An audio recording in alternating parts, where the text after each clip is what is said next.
Yeryüzünde laptasıyla yer mecittir sen bilsen, neçedir nasipli sene 5 namazla yürüsen. Basman ayaklarına daraja götürile, ağalarına kadar günahların tövle.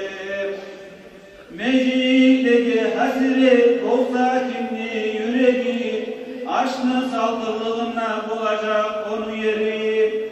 Şolay aytkan peygamber ondan gerdi kim ayta, Allah'tan soğum Ahmet baharı gerdilir kayta. Kardeşim erinme gir, yürüme mecitlege, yürü geller sanalar ahiret digitlege. Sen köp yürügen sayın, yürüme diyeceksin, ödür çıkıp barmasan kıynalıp duyeceksin. Ona şolay halı var, sen bilsen mecitleni, 5 namazla yürümek kullusu nasipleni. Şol nasipten ayırma Allah bizimleni, hacatlı kullarımızı geçmalığına seni. Mecit'e vargan adam, ona kanmayı kaymacak. Adamlar yenik Allah ne yaptı ne kaymacak. Har nece vargan Musa, şol kadar konak tepsi, cennette saldıracak konağın sıylap yesin.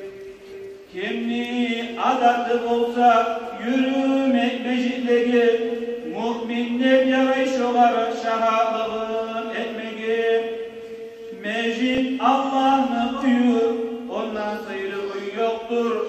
Onunla kılgan namazını savabı da pek köptür.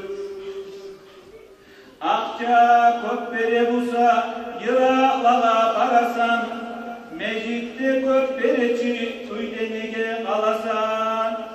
Kardeşim sen tınlama, nafsına va şeytanla, Allah uyune yürü sen düşünce oytanma.